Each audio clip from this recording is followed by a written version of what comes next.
Chapter 2, Shloka 28. Let's see what Krishna has to tell us today. But let's say the prayers first. Om Ajnanatimirandhasya Jnananjan Shalakaya Chakshurun Militam Yena Tasmai Shri Guruve Namaha. Namo Om Vishnu Padaya Krishna Presthaya Bhutale Srimate Bhaktivedanta Swamin Iti Namine. Namaste Saraswati Deve Gauravani Pracharine Nirvishesha Shunyavadi Paschatya Desha Tarine. Jai Shri Krishna Chaitanya Prabhu Nityananda Shri Advaita Gadadhara Shrivas Adi Gaura Bhakta Vrinda. Hare Krishna Krishna Krishna Hare Hare Hare Rama Rama Rama Hare Hare.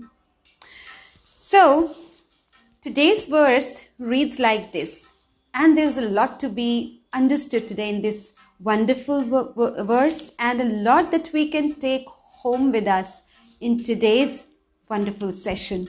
So let us read the shloka first. Avyaktadini bhutani vyakta madhyani bharata avyakta nidhanani eva tatra ka paridevana. Vyakta, avyakta. Vyakta means to manifest in a way that somebody or something is visible to the gross senses. Avyakta means to be unmanifested, which means to exist in a certain way that is not perceptible to these gross senses, to the eyes, to the ears, to the nose, to the sense of touch. Now, Srila Prabhupada is translating this verse as follows. All created beings are unmanifest in their beginning, manifest in their interim state, and unmanifest again when annihilated. So, what need is there for lamentation?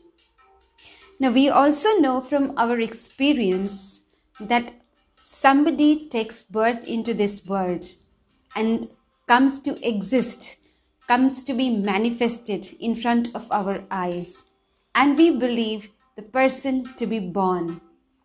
Then the person is maintained in such a way that he or she spends his life. The person grows, reproduces, and ultimately ages and then dies.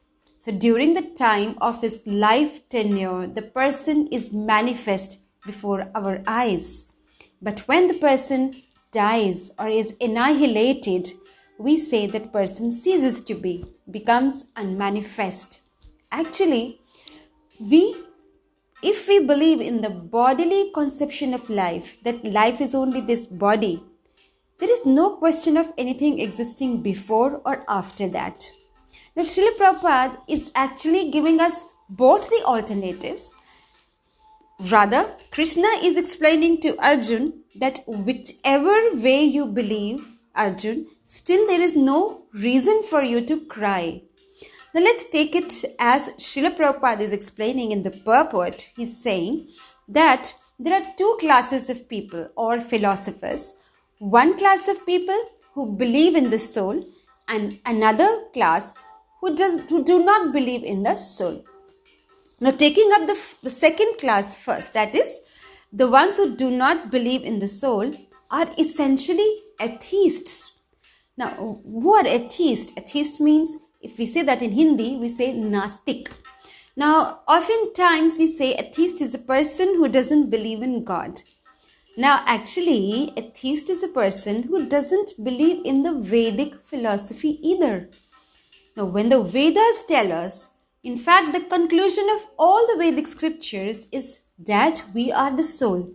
But those who do not believe in this philosophy are actually atheistic class of men.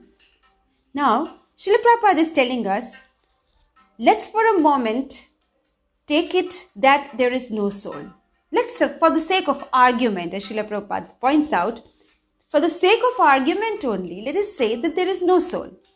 Now, in that case, this living body has been formed only by coming together of certain atoms and molecules, as was explained in the verse number 26 also, that there are some atoms and molecules, and then they come together, and at a certain mature level of their aggregation or association or coming together, somehow life and a living person, manifests. Just like that.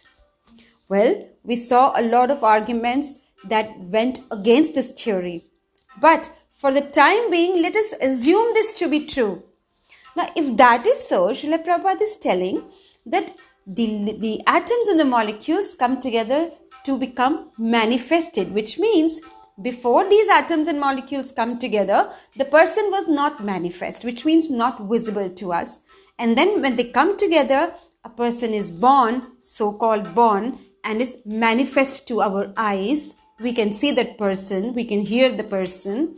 And when the person dies, the atoms and molecules again disperse to become a part of the surroundings, which means that the person unmanifests again.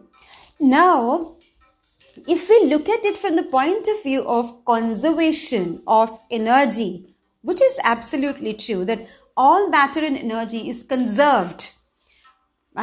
They can just move from one place to another, be a part of one form or another, but they do not cease to exist. They do not stop existing.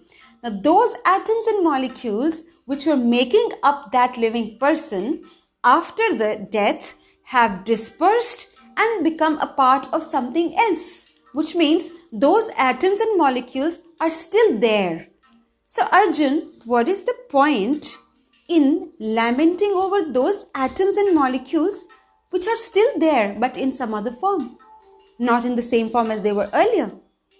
Now here Srila Prabhupada takes the opportunity to explain to us from the very wonderful scripture of Srimad Bhagavatam, Canto 2, how this creation takes place. Even if we believe the atheistic Sankhya or atheistic analysis of the formation of this world, then it is said that the atoms and molecules initially are unmanifest, become manifest, and then again are unmanifest. So Srila Prabhupada here is quoting from the Srimad Bhagavatam saying that the gross which is manifest, we just saw that what is gross will be manifest to us because our senses are gross, and to perceive something, that something also needs to be gross. So Srila Prabhupada is telling us that before creation, even if we leave the soul to one side, even if we are not talking of the soul, only this body, then the material elements are initially unmanifest or in the subtle form. Subtle form means something which cannot be perceived with these gross, senses. For instance, mind is also as a material entity, but we cannot perceive it with these 5 gross senses, which means we cannot see mind. Can we see somebody's mind? Can we see ours?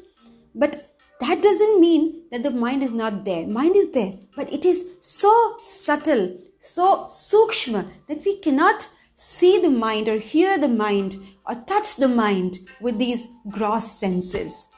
So Srila Prabhupada is telling us that before the creation takes place, actually all the material elements are in the subtle state. But from the subtle, the gross manifests.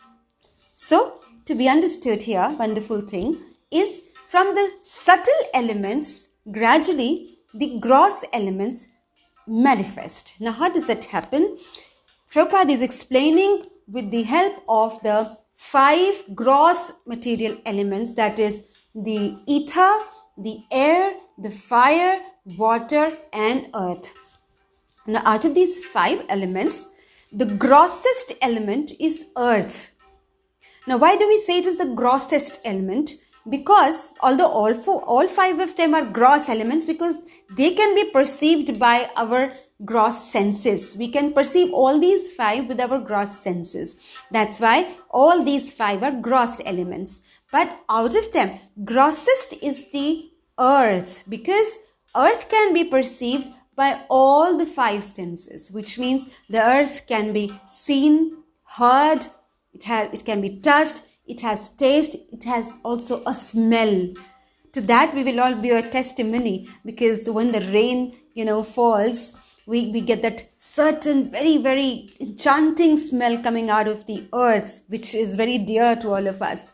The earth can be perceived by all the five senses. So it is the grossest element.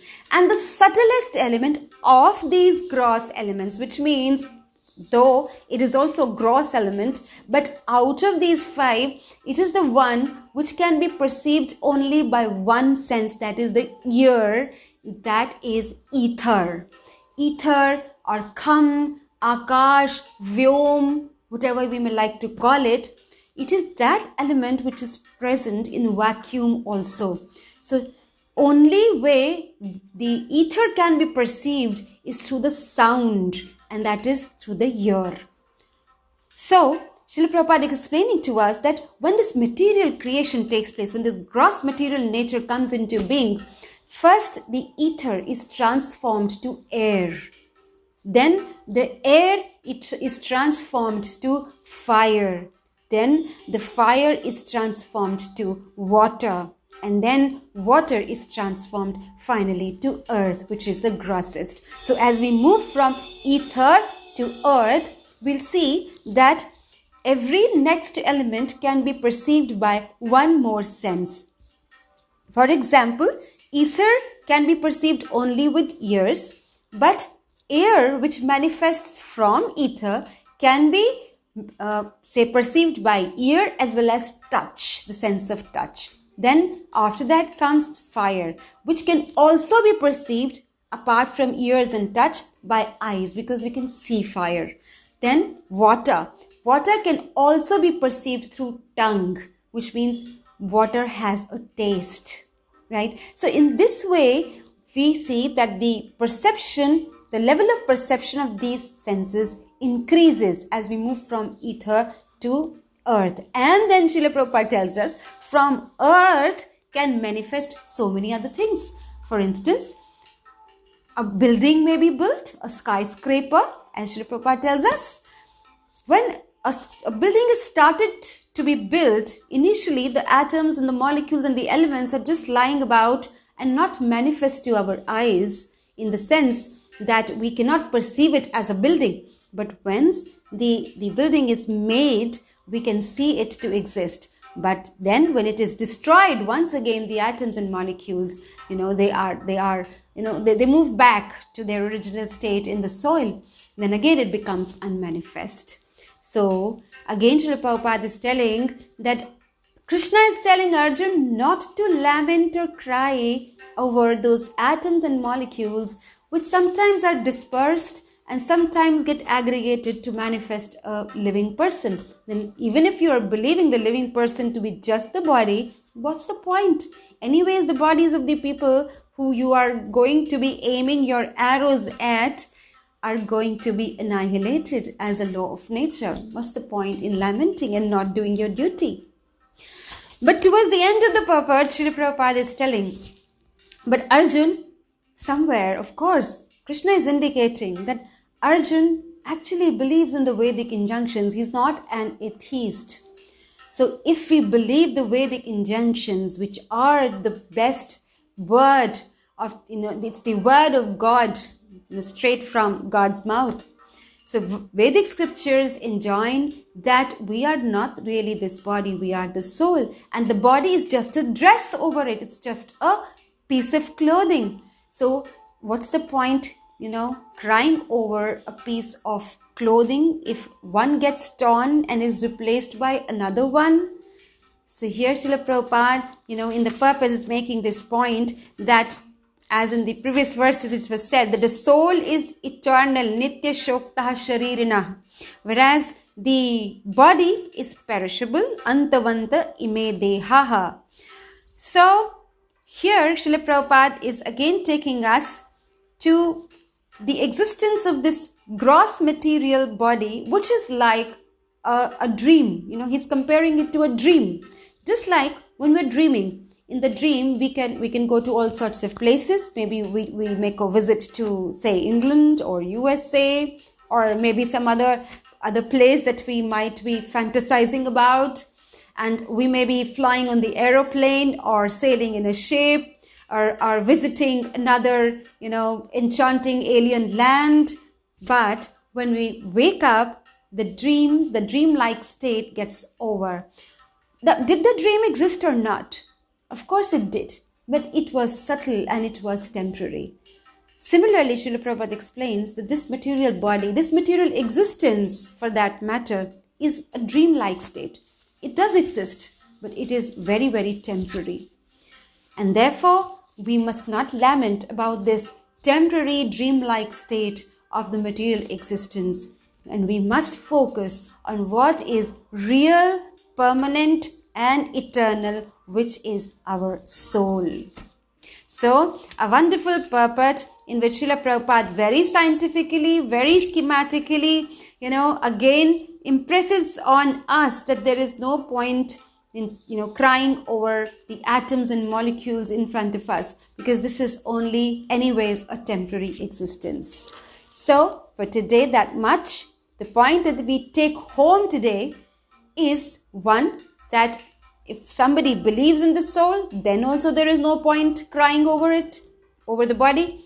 And if one doesn't believe in the soul, still there is no point crying over just some atoms and molecules which sometimes get together to manifest a person and sometimes disperse again into the nature. So there's no point about that. And one very wonderful thing that I am taking home today is how the nature manifests this material world. Actually, this material world, as mentioned in the Srimad Bhagavatam, is created by Brahma. But Brahma is not the primary creator. Brahma is the secondary creator who is given the know-how or the technology as well as the material to create this by the primary creator. And who is the primary creator? Undoubtedly Krishna, as will come up in several of the verses later in Bhagavad Gita also, and as our Srimad Bhagavatam beautifully explains the whole process of creation of this universe. And tell you what, just to share with you, the scientists believe that this universe was created by a big bang, and they have arrived at a certain timeline also. Now, if we compare the modern theories with what is written in the Srimad Bhagavatam, we see that some of the observations of the modern scientists are actually corroborating what is written in the Srimad Bhagavatam. But where Srimad Bhagavatam gives us the complete and the real picture, the modern science falls short of knowing the entire thing, because obviously of the very incomplete and very imperfect nature of our senses and of our observation. As we discussed earlier also, that the eyes we have are imperfect, the ears we have are imperfect. So how can we aim at the perfect knowledge with our imperfect senses? That is the point to be, understood. And therefore, we need to take that knowledge from the perfect source. And who could be more perfect than God Himself, who has created this wonderful creation? And what could be more perfect than the scriptures like Bhagavad Gita and Srimad Bhagavatam, which are the words of the perfect God. That's all for today. Hare Krishna to you. Please keep chanting and please keep reading Bhagavad Gita. Please also acquire a set of Srimad Bhagavatam, which is one of the most, in fact, the most esoteric piece of literature to be read and understood. Thank you.